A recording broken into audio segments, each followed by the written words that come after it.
Saiu uma matéria um dia desses, que eu já levei ela para alguns convidados do podcast conversarem a respeito, mas eu percebi que eu mesmo não falei tanto sobre ela e eu quero discorrer um pouquinho mais sobre isso daqui.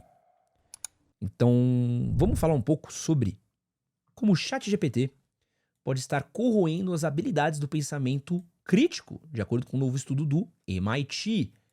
Eu trouxe esse tópico aqui pro Altair Souza falar a respeito e também pro querido Clóvis Barros. Ambos falaram a respeito disso daqui. Essa é uma matéria daqui que ela tá traduzida do inglês, tá? Eu coloquei pra ficar mais fácil de vocês poderem ler essa matéria, uma matéria do jornal Time, da revista Time, né? Foi traduzida automaticamente por inteligência artificial. Então, olha só a ironia. Mas é um estudo que saiu do MIT. O ChatGPT prejudica o pensamento crítico. Um novo estudo de pesquisadores do laboratório de mídia do MIT apresentou resultados preocupantes. A parte importante desse estudo daqui é que da gente falar, é que ele é um primeiro estudo, tá? Esse estudo ele ainda não foi revisado, ele ainda não foi olhado por uma lupa, tá? Ele é uma primeira publicação. É uma publicação séria, não é uma publicação de brincadeirinha, mas para um estudo ele ser mais sério e tudo mais, ele precisa ser sempre revisado pelos seus pares, ele precisa ter uma avaliação mais crítica. Então aqui essa é uma primeira notícia, mas que é uma notícia preocupante, que ela já vai de encontro em algumas coisas que a gente tem visto. Mas basicamente aqui o que aconteceu foi: o estudo dividiu 54 participantes entre 18 e 39 anos da região de Boston em 3 grupos, e era para eles escreverem várias redações do SAT, usando o ChatGPT da OpenAI, o mecanismo de busca do Google e nada. Então, um deles usava o ChatGPT, outro usava o mecanismo de busca do Google e outro não usava nada. Os pesquisadores que usaram o EEG para registrar a atividade cerebral dos escritores entre 32 regiões e descobriram que, dos 3 grupos, os usuários de ChatGPT apresentaram um menor engajamento cerebral e desempenho consistentemente inferior nos níveis neural, linguísticos e comportamental. Ao longo de vários meses, os usuários do ChatGPT ficaram mais preguiçosos a cada redação subsequente, frequentemente recorrendo ao recurso de copiar e colar no final de cada estudo. E aqui tem o resto da matéria, falando do que a galera estava fazendo, de como gerar ideia. Quanto mais tempo a galera usa o ChatGPT, mais solitário se sente, menos criativo é. E isso daqui vai gerando esse é o primeiro artigo de pré-revisão que publicou, a sua equipe submeteu a revisão de pares. Então, enfim, mas não quis esperar para aprovação, que pode levar 8 meses mais para chamar a atenção sobre uma questão que está afetando crianças atualmente. Educação sobre como usamos ferramentas e promoção do fato que o seu cérebro precisa se desenvolver de maneira mais analógica são absolutamente cruciais. Precisamos de uma legislação ativa e sincronizada e, mais importante, testar essas ferramentas antes de implementá-las. Eu vou falar uma coisa aqui que ela é um pouco polêmica para vocês, tá? A gente ou a geração Z foi ratinho de laboratório de diversas ferramentas das Big Techs, tá? Então, a gente tinha o consumo da internet, que era um consumo muito... uma coisa mais do tipo, um lugar onde você vai para ler textos, a gente vai para consumir um pouco de conteúdo, para falar uma bobajada, para interagir, para engajar, para fazer não sei o quê. Era um lugar que ele era muito visto como... era um lugar, né? Era revista digital. Então era muito comum, né?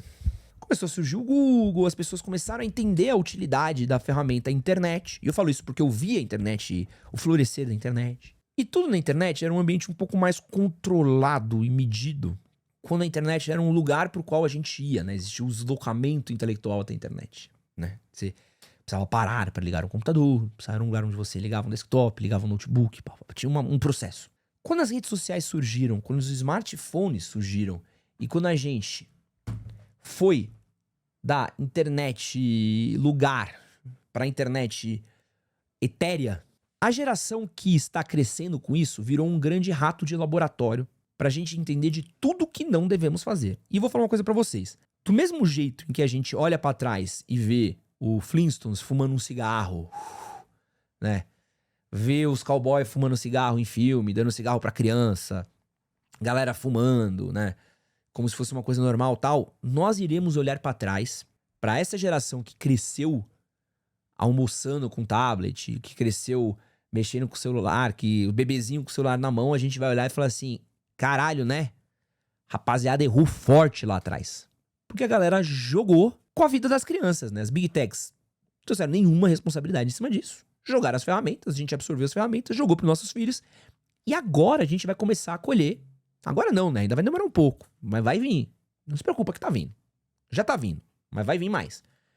A gente vai começar a ver os resultados do desenvolvimento cognitivo e social dos nossos filhos que foram criados na frente das telas. Antes de continuar esse vídeo daqui, quero pedir pra você deixar o seu like, que ajuda muito a gente. Quero pedir pra você se inscrever aqui no canal também, que a gente sabe que mais de 50% das pessoas que assistem a esses vídeos não são inscritas. E quero avisar pra você que acabou de sair um novo episódio da nossa série de mini documentários sobre moda masculina. Dessa vez, o tema é a origem da Nike e os 5 homens que fizeram a marca ser o que ela é hoje, como Ronaldo Fenômeno, Michael Jordan, Phil Knight, Bill Bowerman e Tinker Hatfield tornaram a Nike a gigante que ela é. Nós começamos uma série de mini documentários lá no canal Edson Castro Oficial, onde a gente conta aí a origem e os homens que fizeram as peças que você usa hoje. Vou deixar no link na descrição do vídeo, no primeiro comentário fixado e no izinho aqui em cima, o link pra você assistir esse mini documentário. Tá uma produção muito bem trabalhada, tô muito feliz com o resultado final. Eu e Gabriel, meu editor, estamos muito orgulhosos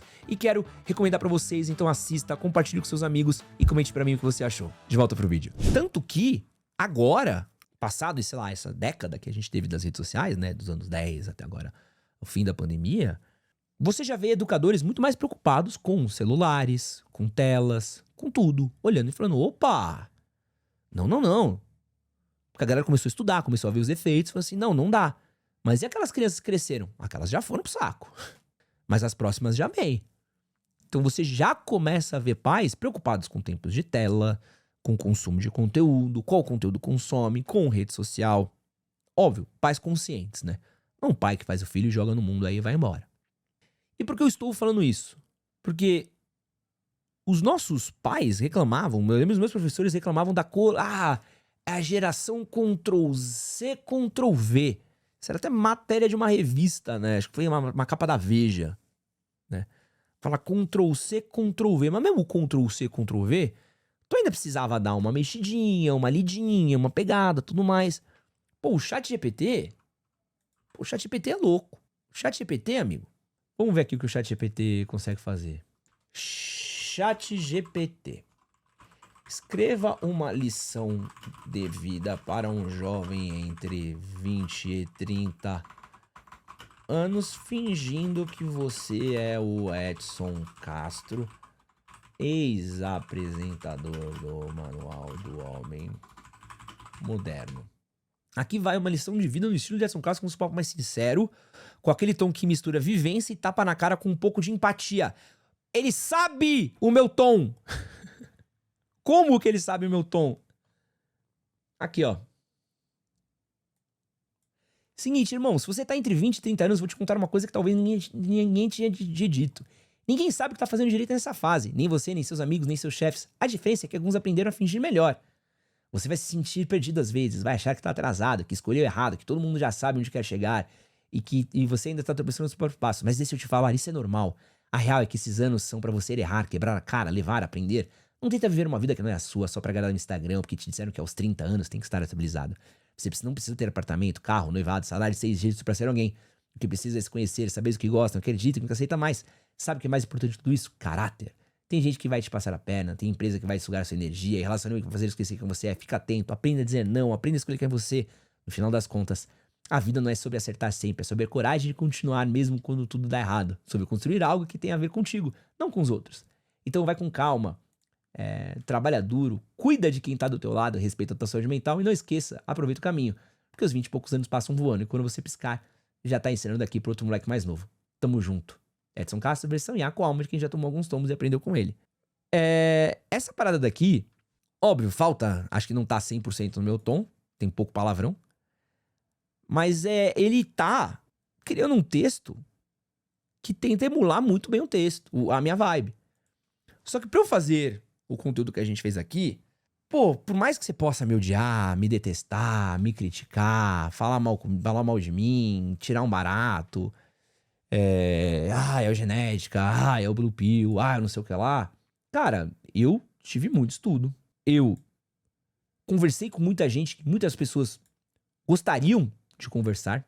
Eu estive ao lado de, Cortella, Pondé, Clóvis de Barros, Marcos Lacerda, Monja Cohen, Christian Dunker, Mariel de Mello. Tem um monte de gente legal que eu conversei, que eu entrevistei. Pelé, Adriano Imperador, Ronaldinho Gaúcho. Tem um monte de gente que eu conversei, que eu estive, que eu troquei, livros que eu li, experiências que eu vivi. Tudo isso aconteceu lá fora. E exigiu uma capacidade cognitiva, um estudo, um tempo, uma reflexão, uma análise, uma olhada no olhar do discurso, adaptações de fala. Tudo isso aconteceu muito forte.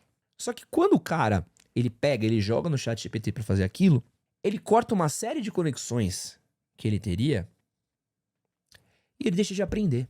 Ele não precisou coçar a bunda dele pra fazer esse roteiro, ele não precisou refletir, ele não precisou parar pra pensar, ele não precisou para elaborar, ele não precisou achar uma provocação, ele não precisou errar, ele não precisou... Não, ele acha uma coisa digerida, bonitinha, acertada, sem rebarba, sem nada ali.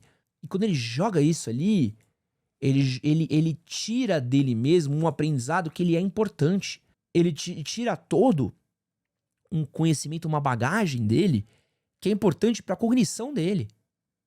E o que sobra pro Betinha? Nada. É brutal. O Betinha fica sem nada. E aí o conhecimento que o cara podia ter, ele acaba. Que bom, quer ver? Imagina eu chegar e fazer assim, ó.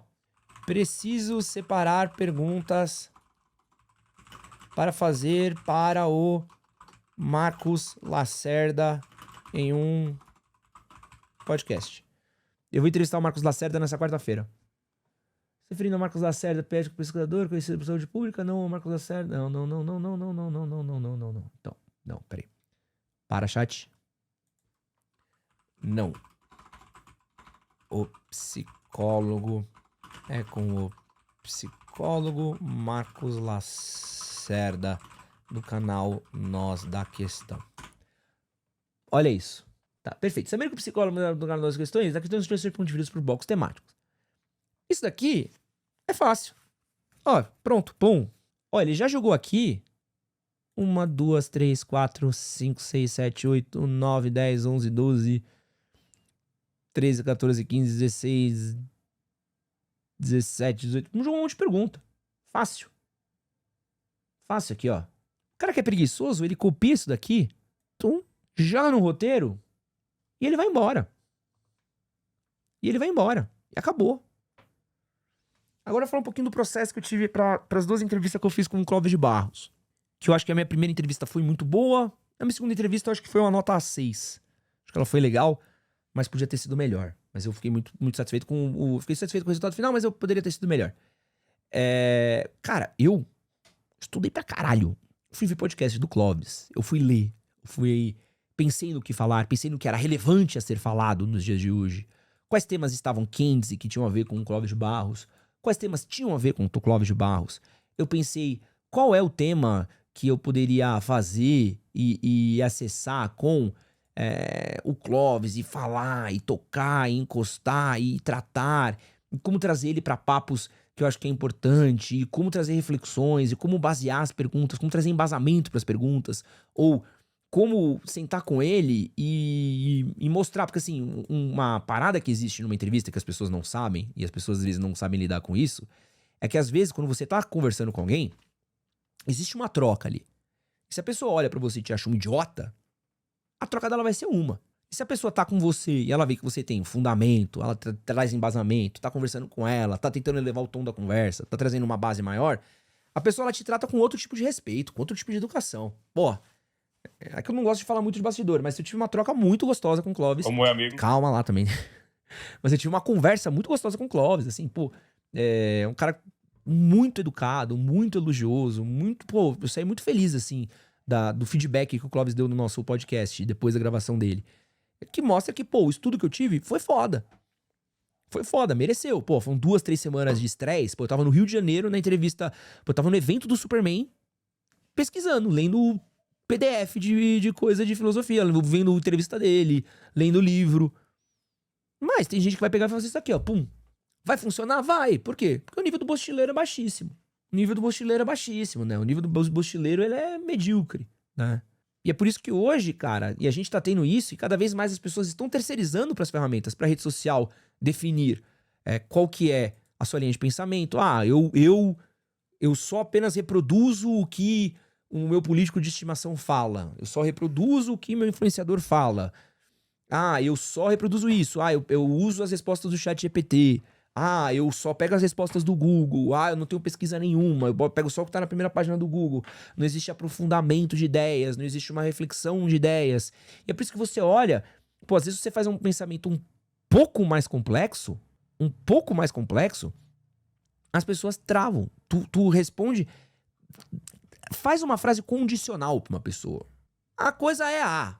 Mas... E se tal? Acabou, mano. Acabou. O cara não consegue mais responder. Não, mas a coisa é A. Não, mas não tô falando de A. Tô falando com um cenário A. E se tal? A pessoa ela já pira. Porque é preto ou branco. Ou é A ou é B. Ou é isso ou é aquilo. E pronto. E agora com as ferramentas de ChatGPT pensando pela gente, respondendo pela gente. E assim... no fim do dia, as pessoas não entendem como é que funciona, né, as LLMs, né? Elas são um modelador de linguagem que elas copiam textos e conteúdos de outras pessoas. Elas não estão criando nada, elas não estão inventando do zero. Alguém já fez aquilo. Então, o que tá tendo lá, na verdade, é um grande resumo, sendo bem genérico aqui que eu tô falando, é um grande resumo de alguma coisa que já tá na internet. Então, assim, não é que é um conhecimento que veio do vácuo. Não. Aquilo foi pego de algum lugar e ele é reproduzido ali. Então você tá só copiando a opinião de alguém. Alguém pensou por você. Só que, novamente, né? Aqui sou eu querendo problematizar uma parada que a gente sabe que a galera tá nem aí, né? A galera tá nem aí. E assim, eu tenho por mim, papo sério, que o conhecimento, a cultura, a educação, elas vão se tornar uma nova forma de riqueza. Muito grande. Se você é um fudido, eduque-se. Quanto mais educado você for, mais poder você vai ter. A educação, ela vai se tornar cada vez mais uma forma de poder. A educação, ela vai se tornar cada vez mais uma forma de você se destacar. Conhecimento, educação, você ser letrado, você poder saber educação financeira, você saber como gerir seu dinheiro, você saber como funciona o imposto, você saber como funciona mecanismos da vida adulta, você saber como funciona o lugar do seu trabalho, você ir além de apertar parafusos, vai cada vez mais se tornar uma riqueza. Porque cada vez mais vão tentar te emburrecer, tentar aumentar mais esse gap. Cada vez mais, cada vez mais, cada vez mais. Isso depende muito do meio que está inserido. Às vezes as pessoas educadas não são bem-vindas. Mas quando você é educado, você sai desse meio. A ideia não é você ficar educado e ficar chafurdando na lama, tá? A ideia é você ser educado e você se libertar. Não ficar preso no buraco. Ah, aqui, ó. Eu estudei pra ficar aqui na tropa do Oruan. Porra. Pelo amor de Deus, né? Pelo amor de Deus.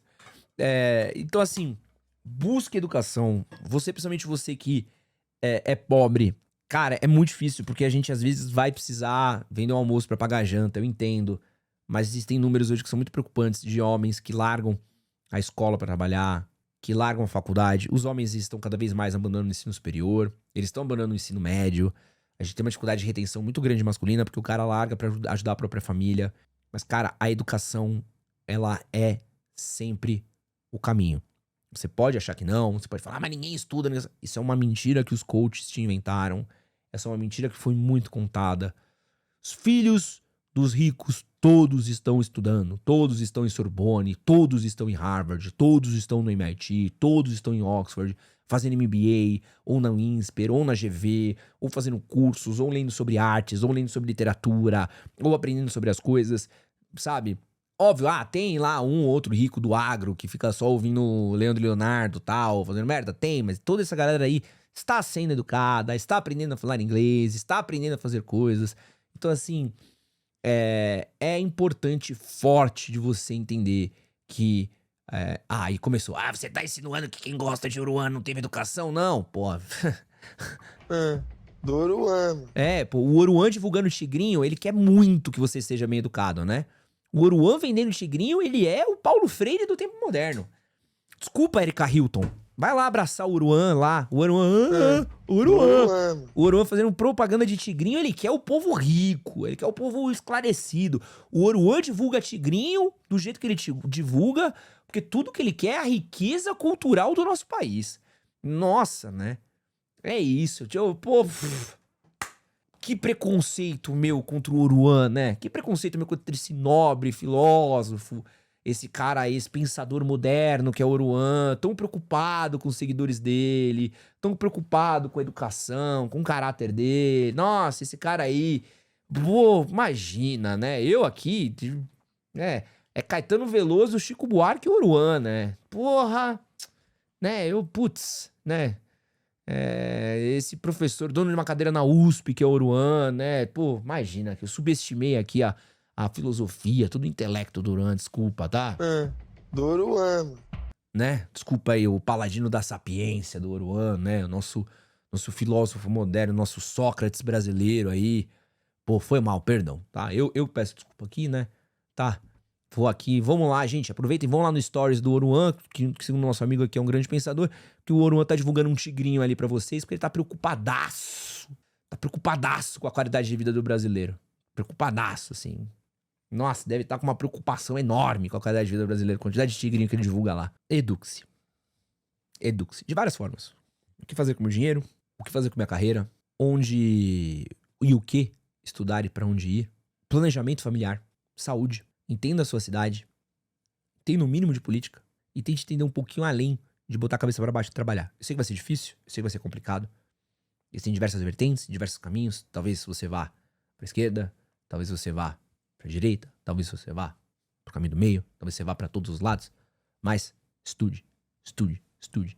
É a maior riqueza que você vai ter, e num mundo cada vez mais dominado por ferramentas, por plataformas digitais, pela terceirização do conhecimento, você vai ver que você ter um mínimo de conhecimento das coisas vai te tornar um homem muito rico. Ou pelo menos vai te evitar de estar na mão aí da tropa do Oruan e de quem acha que, né, Do Oruan. é um exemplo a ser seguido aí. É uma rapaziada do chat aí.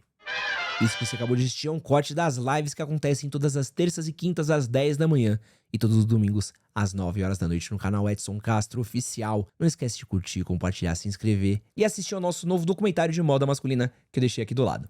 Valeu!